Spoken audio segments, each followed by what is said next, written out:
महाराज जी, संसार में व्यक्ति सुखी कैसे रह सकता है? अरे बहुत बढ़िया उपाय, मनुष्य जन्म मिला, खूब भजन करो, देखो सुखी रहोगे। हम बड़े सुखी हैं बच्चा, हमसे बड़ा सुखी कोई नहीं है। और आपका तो रोज डायलिसिस होता है महाराज। ये कोई दुख है? अरे मन सुख में लगा हो, शरीर का डायलिसिस होता हो तो क्या फर्क पड़ता है? और मन दुख में लगा, ये दुखालयम अशाश्वतम, संसार दुख में है। संसार में मन लगा हुआ है और आप शरीर से स्वस्थ हैं लेकिन हृदय जल रहा है। एसी में बैठे भी जल रहे हो हृदय से। ईर्ष्या, द्वेष, राग, काम, क्रोध, भय, चिंता, शोक, मोह, यहां कुछ चिंता नहीं। चाह गई, चिंता गई, मनुआ बेपरवाह, और जिनको कछु न चाहिए वो साहन के साह। हर समय हृदय में परमानंद की बाढ़ रहती है।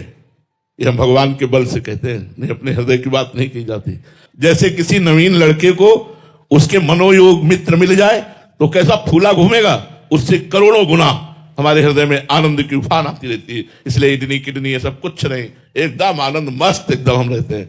अभी प्राण निकल जाए कोई परवाह नहीं है, चाहे जितना कष्ट तो रहता है। हम इस होश में नहीं रहते। जहां तुम होश में रहते हो वहां बेहोश रहते हो, जहां हम होश में रहते हो वहां तुम बेहोश हो। इसलिए हमें कोई फर्क नहीं पड़ता। सच्ची मानो यार, अगर सुखी होना है तो भगवान की शरण में होकर भजन करना सीख जाओ यार। महाराज जी, आपको बिल्कुल टेंशन नहीं होती? किसी के घर में 4-5 जने होते हैं, आपके तो ऐसे शरणागत जो आपके आश्रित हैं, तो आपको कोई चिंता नहीं? कोई पाई भर की चिंता नहीं, खूब मौज मस्त रहते हैं, हमें कोई चिंता नहीं। हमें यह भी विश्वास है कि हमारे बाहरी व्यवहार का भी भरण पोषण मेरे ठाकुर जी कर रहे हैं। किसी से मांगना नहीं है, किसी से जांचना नहीं है, और भगवान देते हैं, सब पार कर रहे हैं। भगवान का भरोसा, जिसने इस सृष्टि को बिना किसी सहयोग के स्वयं रचा है, हम उस परमात्मा की शरण में, वो हम शरणागतों का पोषण नहीं करेंगे, भरण पोषण नहीं करेंगे। इसलिए निश्चिंत, चिंता तो जीवन में कभी नहीं हुई। हाँ, ये एक चिंता हमारे जीवन में आई थी जब किडनी फेल हुई, तब ये चिंता हुई कि कहीं मुझे अधिक पीड़ा से पीड़ित देखकर लोग मुझे वृंदावन से बाहर न ले जाए। इस बात से परेशान हो गया था कि हे प्रभु, कहीं ऐसा ना हो कि अधिक पीड़ा हो और मैं बेहोश हूं और लोग मुझे दिल्ली, कलकत्ता, बंबई ले जाए। तो भगवान ने व्यवस्था, वो भय भी खत्म कर दिया। वृंदावन छूटने का डर था कि कहीं किडनी अपना स्वरूप ऐसा ना प्रकट कर दे कि लोग मुझे वृंदावन से बाहर ले। और आज तक कोई चिंता नहीं, भगवान निश्चिंत किए हुए हैं, सब कुछ चल रहा है, सब आनंद में चल रहा है, कोई चिंता नहीं। अन मांगे आगे आवेगो, जीव पर लागे पल को। बिना मांगे सारी व्यवस्थाएं भगवान पूर्ण कर रहे हैं। अब आप सोचो कि आप गृहस्थ हो, आप तो बाबा जी हो, आपका चल रहा है, नहीं। चक्रवर्ती सम्राट अम्बरीश जी हर समय भगवान की सेवा स्मरण में रख, और पूरा सम्राट पद का संचालन भगवान के द्वारा हो रहा। जो भगवान के सारे होता है, भगवान उसके लौकिक कार्य भी कर देते हैं। एक प्रसंग आता है जयमल जी का कि उन्होंने नियम लिया था 10 घड़ी 4 घंटे, 4 घंटे का नियम लिया था कि जब हम ठाकुर सेवा में जाएंगे, अगर उस समय कोई हमारे ठाकुर सेवा में आकर हमसे बात करेगा तो उसकी गर्दन उड़ा दी जाएगी। मतलब इतना एकांत ठाकुर सेवा हो कि कोई हमें विक्षेप ना पहुंचावे। ये बात जब विरोधी राजाओं को पता चली, जयमल जी बड़े बलवान राजा थे और वो उस समय पूजा में होंगे, 4 घंटे निकलेंगे नहीं, तो विरोधी राजाओं ने उसी 4 घंटे में आक्रमण करने का निश्चय किया कि जब राजा अपनी पूजा गृह में चले जाएं तो आसपास से उनके राज्य को घेर करके और उसको अपने कब्जे में कर लिया जाए। बाद में राजा को बंदी बना लेंगे। जब सेना परास्त तो राजा बंदी तो बनी जाएगा। घेर लिया। गुप्तचरों ने तुरंत सूचना दी कि नगर को घेरा जा रहा है, चारों तरफ से आक्रमणकारी सेना आक्रमण के लिए उतारू है। आदेश मिले तो हम उनके साथ युद्ध करें, बिना राजा के आदेश के युद्ध कैसे हो सकता है? अब सेनापति परेशान, सब परेशान कि जो जाएगा पहला होगा कि उसकी गर्दन उतार दी जाएगी। अब उन्होंने अपनी परेशानी राजमाता से कही कि शायद है कि आपके ऊपर वो क्रोध ना करेंगे, आप माता हैं, आप जाकर केवल इतना आदेश ले आइए कि हाँ आक्रमण करो, बस, फिर हम देख लेंगे। फिर तो बलवान सेना थी, वो वहां गई तो इतनी तन्मयता से ठाकुर सेवा में लगे थे कि उनकी हिम्मत नहीं पड़ रही थी कुछ कहे। काफी समय व्यतीत होने के बाद कहा बेटा, तो उन्होंने पीछे मुड़कर देखा, कहा बेटा इस समय आना नहीं चाहिए, पर राज्य संकट में है। इस समय आक्रमणकारियों ने चारों तरफ से पूरी राज्य को घेर लिया है, अगर आप केवल आज्ञा दे दें युद्ध की तो राज्य सेनापति कहते हैं कि हम संभाल लेंगे। तो उनका सब भगवान अच्छा करते हैं, जिनका राज्य है वही देखेंगे, आप जाओ यहां से। ना तो ये कहा युद्ध करो, ना कोई, बस यही कहा कि जिनका राज्य है वही देखेंगे, वही भगवान देखेंगे, चलो जाओ आप। 4 घंटे के बाद सेवा की, प्रणाम किया ठाकुर जी को, बाहर निकले और कहा आक्रमणकारी कहां है? तो उन्होंने कहा कि उसके बाद कोई आक्रमण की आवाज नहीं आई, कोई सूचना नहीं आई, कोई बात नहीं आई, हम लोग तैनात खड़े हैं, हमारे पास तक कोई नहीं आया। उनका मेरा घोड़ा तैयार किया जाए, मैं अभी देखता हूं। तो घोड़ा गए तो पसीना से लथपथ था घोड़ा। अरे ये तो ऐसा लग रहा है जैसे युद्ध करके आ रहा हो, इतना थकित श्रमित पसीना से लथपथ, जे ही छुआ तो रोमांच हो गया। बोले इतना आनंद तो मैंने कभी नहीं पाया अपने घोड़े को स्पर्श में, ये क्या बात है। चलो इसको छोड़ो, दूसरा घोड़ा लाओ। दूसरे घोड़े पे बैठे और जे गए तो सब सेना गिरी हुई पड़ी थी, चारों तरफ सब मूर्छित पड़े थे। जो विरोधी राजा था उसके पास जाकर घोड़े से खड़े हुए, वो मूर्छित पड़ा था, उसको होश में, एक भी मरे नहीं थे, होश में लाए और कहा, तो रो के चरणों में गिर गया। बोले बस एक बार दिखा दो, वो जो आपका सेनापति आया था, एक बार उसे दिखा दो। विरोध तो जिंदगी में करूंगा नहीं, बस एक बार देखना चाहता हूं आपके सेनापति को। तो मेरा सेनापति तो आया ही नहीं यहां तक। बोले नहीं, उसकी तिरछी चितवन मंद मुस्कान और एक बाण ने सबको मूर्छित कर दिया, एक बार बुला दो। तो उन्होंने कहा वो और कोई नहीं हो सकते, वो मेरे भगवान हो सकते हैं। आए और घोड़े की आरती की अपने, और प्रणाम किया घोड़े को कि आराधना करते तो मुझे इतना समय हो गया, भगवान ने साक्षात दर्शन नहीं दिए, बस तेरा सौभाग्य कि भगवान तेरी पीठ पर सवार हुए। देखा, भगवान ने रक्षा करी। जो भगवान के पूर्ण आश्रित होता है उसकी रक्षा भगवान करते हैं, भरण पोषण भगवान करते हैं। भगवान ने गीता जी में वचन दिया है, अनन्य चिंतयन्तो माम ये जना परिपासते तेषाम नित्याभियुक्ता नाम योगक्षेमम भाम्यम। मैं उसके योग और क्षेम की स्वयं रक्षा करूंगा, भगवान कह रहे हैं। अप्राप्ति को प्राप्त कराना योग कहते हैं, प्राप्ति की रक्षा करने को क्षेम कहते हैं, मैं स्वयं करूंगा, भगवान कहते हैं। तो मुझे लगता है यार अनेकों जीवन व्यतीत हो गए, अगर एक जीवन हम भगवान को देकर भजन करते हुए सत मार्ग से अपने कर्तव्य का पालन करें तो हमारा कल्याण हो जाए, हम सुखी हो जाएं, बड़े आनंद में, बड़े मौज में जीने के लिए। देखो यहां किसी को किसी भी तरह की कोई फीस देनी पड़ी हो तो आप हमें बताओ, किसी ने लिया है कोई फीस किसी से, टोकन या किसी भी तरह की कोई फीस? अगर मानो मेरी जानकारी में ना हो, अगर कोई ले, वो बेईमान है, वो अपराधी है, वो हमारा शिष्य नहीं हो सकता, और डुप्लीकेट पाखंड करके तुमसे ले रहा है। हमारे यहां का आदेश ऐसा नहीं है। हमारे यहां का आदेश है आपके चरणों में झुक करके आपका स्वागत करना, और आओ बैठो और भगवत चर्चा सुनो और अपना जीवन मंगलमय बनाओ। हमारा भरण पोषण बहुत अच्छी तरह से चलता है, भगवान चलाते। यदि भगवान की शरण में हो जाओ तो तुम्हारे बुरे आचरण छूट जाएंगे, और जहां बुरे आचरण और पाप नष्ट हुए तो सुख ही सुख है, आनंद ही आनंद है जी। राधिका रसिक सचरी जी, वृंदावन धाम से। गुरुदेव भगवान, आपने सत्संग में कहा था कि जब तक पाप नष्ट नहीं होते तब तक भजन में रुचि नहीं होती। अगर कृपावश नाम और भजन में प्रीति हो गई है और निरंतरता की तरफ रुझान हो रहा है, क्या यह समझा जाए कि पाप समूह शीघ्रता से नष्ट हो रहा है? हाँ निश्चित। पापवंत कर सहज स्वभाव, भजन मोर ते भाव न काऊ।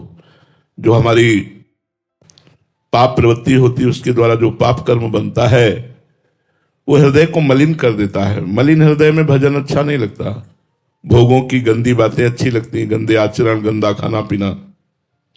अगर हमारी भजन में रुचि बढ़ रही है, निरंतरता, बहुत लंबे समय तक एक नाम एक मंत्र चल रहा है, तो निश्चित भगवान की विशेष कृपा है और मन बड़ा पवित्र हो रहा है, अर्थात निष्पाप हो रहा है।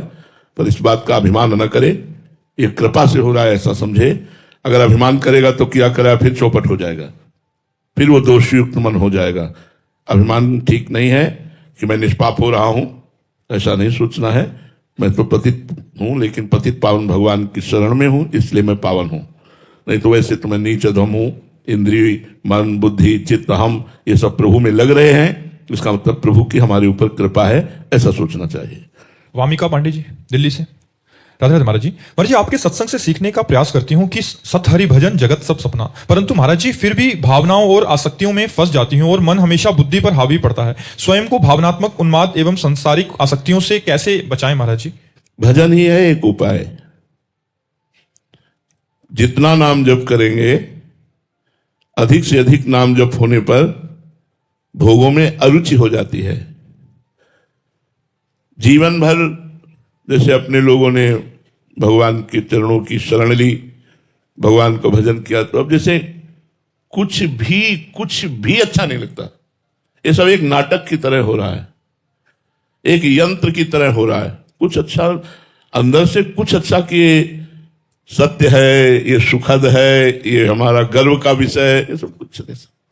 एक बस एक यंत्रवत क्रिया हो रही है। बस जब तक भजन की बाहुल्यता नहीं होती, अधिक भजन नहीं होता, तब तक कभी भगवान प्रिय लगते हैं, कभी भोग प्रिय लगता है, कभी सम्मान प्रिय लगता है, नाम वाहवाही प्रतिष्ठा, ये सब, पर ये स्थायी चीज नहीं है। मात्रा स्पर्शास्तु कौन्तेय शीतोष्ण सुख दुखदा आगमा पाइनो अनित्यास्तास्तितिक्षस्व भारत। हे अर्जुन, ये शीत उष्ण अर्थात अनुकूलता प्रतिकूलता मान अपमान आदि द्वंद्व, ये सब आगमा पाइनो आने जाने वाले हैं, टिकाऊ नहीं है, परिवर्तनशील है, नाशवान है। इसलिए इनकी द्वारा जो वेग आता है उसमें जो मन में व्यथा होती है, उस व्यथा को जो सहन कर लेता है उसका भजन आगे बढ़ जाता है। बहुत ये काम की बात है, जब काम का वेग आवे, क्रोध का वेग आवे, भूख का वेग आवे, प्यास का वेग आवे, सर्दी गर्मी आदि जितने भी द्वंद्व हैं, सहना सीखना चाहिए। तास्तितिक्षस्व भारत, भगवान सामने हैं, पर वो चाहते हैं अपने जनों से कि वो सहना सीखें। जितना सहनशील होगे उतने अच्छे साधक बन जाओगे। जो मन के वेग को, वाणी के वेग को, भूख प्यास के वेग को, जनेन्द्रीय काम के वेग को, इन वेगों को सहना नहीं सीखा, वो परमार्थ का उत्तम पथिक नहीं हो सकता। इसलिए हो सकता है हमारा मन लुभायमान हो जाए किसी भी भोग को देखकर, किसी भी परिस्थिति को देखकर, पर हमें नहीं लुभायमान होना। मन का लुभायमान होने से कुछ हमारा बिगड़ने वाला नहीं। अगर हम मन के साथ लुभायमान हो गए तो बिगड़ जाएगा। तो थोड़ा हमको मन से अपने को अलग देखना होगा। हम मन नहीं है, हम इंद्रिय नहीं है, हम प्राण नहीं है, हम भगवान के अंश हैं, हम आत्मस्वरूप हैं, हमारा स्वरूप ब्रह्म स्वरूप है। जो भी भाव लगा पाओ, हम मन नहीं है। हम मन की जांच करें, अगर वो सही मांग कर रहा है तो उसका सपोर्ट करें, यदि गलत मांग कर रहा है तो उसका विरोध करें। धीरे धीरे नाम जप के प्रभाव से समर्पित हो जाएगा मन, और जहां मन मंत्र और नाम के प्रति समर्पित हुआ फिर आनंद ही आनंद रहता है। इसलिए लगे रहो और अच्छे से लगो। रेणु सिंह जी आजमगढ़ से। राधे राधे महाराज जी। गुरुदेव भगवान, अतीत हुआ जो कर्म है उसका पछतावा और भविष्य की चिंता से मुक्त होकर वर्तमान क्षण में कैसे जिए महाराज जी? हमारे पास तो सबसे बड़ी औषधि नाम है। जो पीछे हुआ है चिंता मत करो, वो नष्ट हो जाएगा, नष्ट हो जाएगा, जड़मूल से नष्ट हो जाएगा। नाम संकीर्तनम यस्य सर्व पाप प्रणाशनम। भगवान का नाम समस्त पापों का नाश कर देता है। भविष्य आपका मंगलमय होगा। भाव कुभाव अनखालशहु नाम जपत मंगल दिशि दशहु। दसों दिशाओं में कहीं भी रहोगे, तुम्हारा कोई बाल बाका नहीं कर सकता, तुम्हारा मंगल होगा। लोक परलोक की सारी सुख सामग्री आपको प्राप्त होगी यदि नाम जप कर रहे हो। भगवान से जुड़ो, अपने चित्त को भगवान के नाम रूप लीला गुण धाम से जोड़ो। हरिशरणम हरिशरणम, हर समय भगवान की शरण में रहो, सब ठीक हो जाएगा। ये भूत भविष्य की चिंता करते हुए वर्तमान को नष्ट कर देना मूर्खता है। जो हुआ सो हो गया, जो होना होगा देख लेंगे। वर्तमान में तो राधा राधा बोले, वर्तमान को तो सार्थक करें। हम यदि वर्तमान में भगवान का भजन करेंगे तो हमारा भूत भविष्य दोनों पावन हो जाएगा। भूत तो पवित्र हो ही जाएगा, हमारा भविष्य भी मंगल में पवित्र हो जाएगा। इसलिए नाम जप करो, शास्त्रों का स्वाध्याय करो, संतों का संग करो, पवित्र भोजन पाओ, सब ठीक हो जाएगा। डॉक्टर अनिरुद्ध भूषण जी नारायणगढ़ से। राधे राधे महाराज जी। महाराज जी, आप कह रहे हैं कि आप एक बड़ा हॉस्पिटल चलाते हैं। महाराज जी कह रहे हैं कि अपना काम बहुत ईमानदारी से करता हूं। वहां अमीर लोग पैसों का डिस्काउंट अपनी पहुंच से करा लेते हैं, कहीं जुगाड़ लगा के, जबकि गरीब पूरा पैसा देता है। मुझे ये पैसा लेते बहुत अपराध बोध होता है। शायद जीवन में गलत कर रहा हूं और डॉक्टरी के इस प्रोफेशन को छोड़ना की सोच। नहीं, छोड़िएगा नहीं, छोड़िएगा नहीं। बहुत बहुत बढ़िया कार्य कर रहे हो। हाँ, ये जरूर है कि जो धनी वानी पुरुष हैं उनको चाहिए कि ऐसे अस्पतालों में जहां गरीबों की सेवा की जाती हो, आप अपना बीमारी का पैसा तो दे ही, हो सके तो कुछ और भी सहयोग करें। और गरीब जो पैसा नहीं दे सकते हैं उनको कुछ फ्री दवा, बिना फीस के उनसे बातचीत करना, उनके रोग को जानना, बिना पैसे के उनके खून की जांच हो जाना। अगर ऐसी व्यवस्थाएं आप कर सको तो आपका जीवन धन्य हो जाए। अगर एक गरीब की सेवा बन गई तो बहुत बड़ा। ऐसा ही अस्पतालों में होना चाहिए कि भाई कुछ लोग धनी हैं जिनके पास व्यवस्था है, उनको तो देना ही चाहिए, ईमानदारी से देना चाहिए। और जिनके पास नहीं है तो आपको देखना है कि आप ईमानदारी से उनकी यदि डॉक्टरी करवा सके, उनको औषधि दिलवा सके तो बहुत बड़ा पुण्य का कार्य होगा। आप और कोई कार्य करने की मत सोचे। बहुत बड़ा पुण्य का कार्य है किसी बीमार को दुख निवृत्ति कर देना। कोई बहुत पीड़ा से युक्त है, आपने औषधि दिलवा दी, भगवान की कृपा आप पे होगी। आप निश्चिंत रहिए। अगर सत्कर्म कर सकते हो तो करो, ये बैंक बैलेंस तुम्हारी गणना में आ रहा है, मरोगे तो चवन्नी नहीं ले जाओगे यहां से। अभी सत्कर्म कर लो, ऐसे अस्पतालों में, ऐसे चैरिटेबलों में, ऐसे स्थानों में दान करो जहां हजारों भूखों को भोजन दिया जाता है, बीमार लोगों को दवाइयां दी जाती हैं। हजारों हमारी गौएं ऐसे भटक रही हैं, उन गौओं के लिए गौशाला खुलवाओ, चारा डलवाओ, संतों को भोग लगाओ। यही पैसे का महत्व है यार। जब तक अच्छे कर्म नहीं करोगे तब तक ये रुपया पूर्व पुण्य से मिला है और यही बैंक में जमा रहेगा, यही संसार के लोग उसका प्रयोग करेंगे और आप नर्क जाओगे। इसलिए बेईमानी से रुपया मत कमाओ, ईमानदारी से कमाओ, और ईमानदारी से कमाए हुए रुपये से कम 100 में 10 रुपया धर्म के लिए निकाल के रख दो। गौ सेवा, साधु सेवा, बीमार सेवा, इनकी सेवाओं में रख दो। ए भाई, मत छोड़ना, अस्पताल मत छोड़ना। जरूर, हाँ, आप जरूर चलाना, बिल्कुल चलाना, और उत्साह पूर्वक चलाना, इसको बंद मत करना। इससे बहुतों की आप सेवा कर सकते हो जो अनाथ हैं, असहाय हैं, गरीब हैं और दीन दुखी हैं, वो बीमार होकर आ रहे हैं, आप उनकी जरूर सेवा कीजिए। ये बहुत बढ़िया सेवा का स्थान है, इसको छोड़ना मत। ठीक है जी। प्रशांत शुक्ला जी, ग्वालियर से। राधे राधे महाराज जी।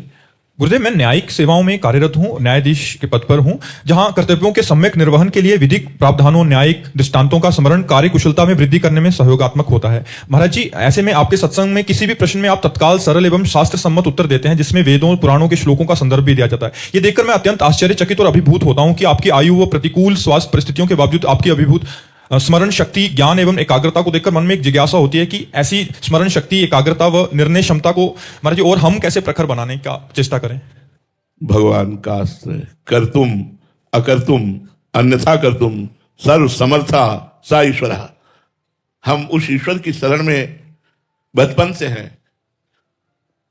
हमारे हृदय में वो स्वयं बैठ करके बुलवा रहे हैं, हमारे हृदय में बैठकर वो स्वयं करवा रहे हैं। ये मैं देख रहा हूं, मैं कहीं करता नहीं, मैं तो केवल देखता हूं।